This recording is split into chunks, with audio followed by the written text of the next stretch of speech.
नमस्कार मित्रों, आइए आज हम लोग पढ़ते हैं प्रश्नावली 3A का क्वेश्चन नंबर 8। यानी क्वेश्चन नंबर 8 आज हम लोग पढ़ेंगे। कक्षा 10 मैथ आप लोग पढ़ रहे हैं। यहाँ पर मनोहर रे की पुस्तक है, न्यू बुक जो उनकी प्रेस्क्राइब हुई है। तो आज हम लोग पढ़ेंगे प्रश्न नंबर 8। बहुत ही सरल ढंग से हम आप लोगों को सारा क्वेश्चन हल करवा रहे हैं इस बुक का। तो आप लोग ध्यान से पढ़िए। जो लोग नए हैं चैनल पर, चैनल को सब्सक्राइब जरूर कर लें और शेयर भी कर दें लिंक, ताकि इसका लाभ और भी लोगों को मिल सके। तो चलिए क्वेश्चन नंबर 8 देखते हैं। कह रहा है यदि 2x y बराबर 4x प्लस 3y तो y का मान x के पदों में ज्ञात कीजिए। यानी x के पद में y का मान हमें पता करना है, y के मान को x के पद में। तो चलिए यहाँ से हम हल करते हैं इस प्रश्न को। कह रहा 2xy बराबर है 4x प्लस 3y।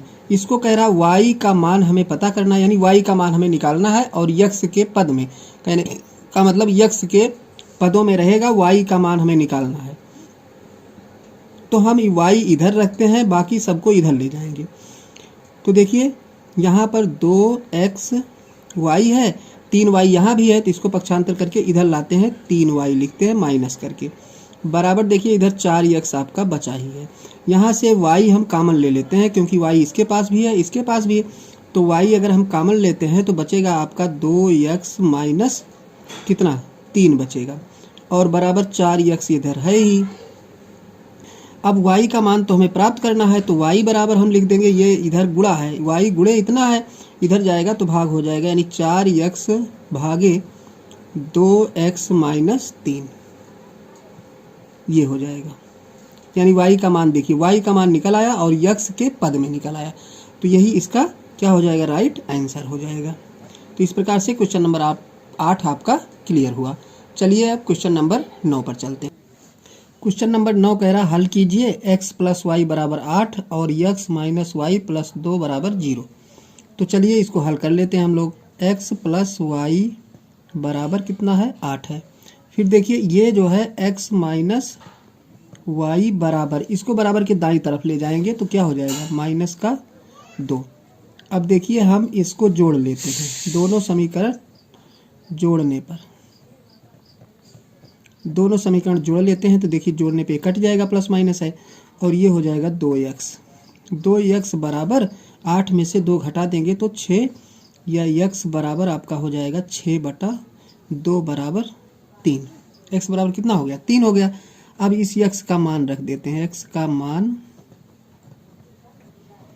समीकरण किस में रखना है हमको, x का मान समीकरण 1 में रख देते हैं। ये समीकरण देखिए 1 है आपका, और ये जो था समीकरण 2 था, तो 1 में रख देते हैं। समीकरण 1 में रखने पर यानी x जहाँ है वहाँ लिखना है हमको 3, तो यहाँ पे 3 लिखना है, यानी 3 प्लस वाई बराबर 8। तो फिर y बराबर कितना हो जाएगा, इसको ले जा करके इधर माइनस कर देते हैं, 8 माइनस 3, तो y बराबर आपका हो गया 5। अब देखिए आंसर निकल आया आपका। x बराबर कितना हो गया, x बराबर देखिए 3 और y बराबर आपका कितना निकल आया, 5। यही आपका राइट आंसर हो गया इस क्वेश्चन का। तो क्वेश्चन नंबर 9 आपका समाप्त हुआ। अब चलते हैं क्वेश्चन नंबर 10 पर। क्वेश्चन नंबर 10 कह रहा है हल कीजिए √2x प्लस √3y बराबर 0, √3x माइनस √8y बराबर 0। देखिए इसमें भी वैसे ही सब कुछ करना है हमको, रूट में दे दिया गया, इससे घबराने वाली कोई बात नहीं है। तो चलिए इसको भी हल कर लेते हैं। देखिए यहाँ पे √3 है, यहाँ पे √2 है, तो इसको हम एक पक्ष को बराबर करते हैं, यानी एक पद को इसके बराबर करते हैं। यानी हम लिख देते हैं समीकरण 1 में, समीकरण 1 में कितने से गुणा कर दें, यानी समीकरण 1 जो है ये है, इसमें हम √3 से गुणा कर दें। इसको उठा करके इसमें गुणा, इसको उठा करके इसमें गुणा, 3 से तथा 2 में √2 से गुणा करने पर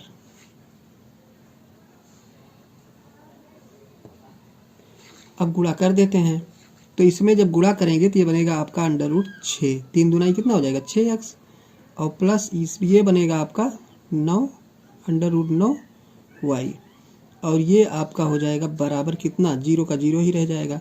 यहाँ भी देखिए √6x और प्लस इसका जब करेंगे तो √ कितना बनेगा 16y बराबर 0 0 ही रहेगा।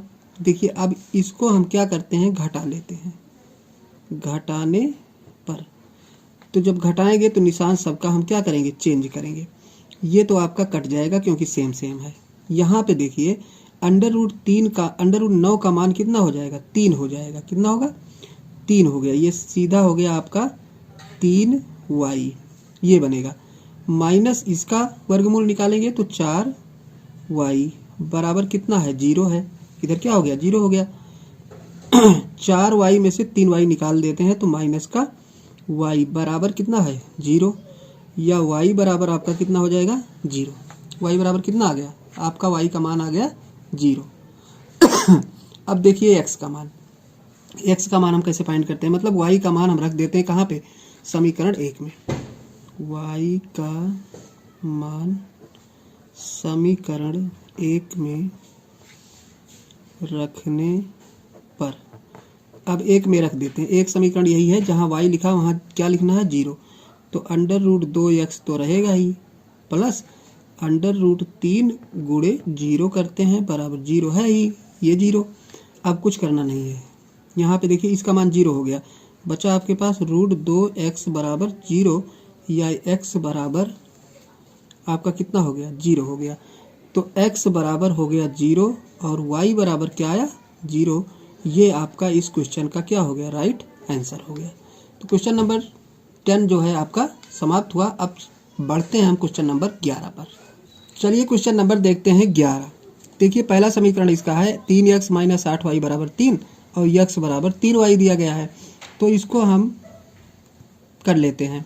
देखिए सीधा सीधा इसका भी प्रतिस्थापन कर देते हैं, यानी समीकरण 1 में x का मान रखने पर, x का मान यहाँ पे दिया गया 3y, तो 1 में हम रख देते हैं x का मान, तो जहाँ x लिखा वहाँ लिख देते हैं 3y, तो ये हो जाएगा 3 और 3y, क्योंकि x की जगह 3y लिखना है। देखिए यहाँ पे x बराबर 3y दिया गया है, तो -8y बराबर 3 है ही। इसका गुणा करते हैं 9y -8y बराबर कितना हो गया, 3 है ही। 9 में से 8 घटाएंगे तो कितना बचा, केवल y बराबर कितना आ गया, 3 आ गया। अब y का मान रख देते हैं, y का मान समीकरण 2 में रखने पर, तो 2 में समीकरण 2 में y का मान रख देते, जहाँ y लिखा वहाँ लिख देते 3, तो x बराबर 3 गुणे 3, यही 3 तो है, y की जगह 3 लिख देते हैं, तो x बराबर आपका 3 तिया कितना हो गया, 9 हो गया। तो आंसर देखिए आपका फाइंड हो गया, आंसर हो गया x बराबर कितना 9 और y बराबर हो गया 3। ये आपका राइट आंसर हो गया इस क्वेश्चन का। चलिए बढ़ते हैं अब क्वेश्चन नंबर 12 पर, यानी 12 पर।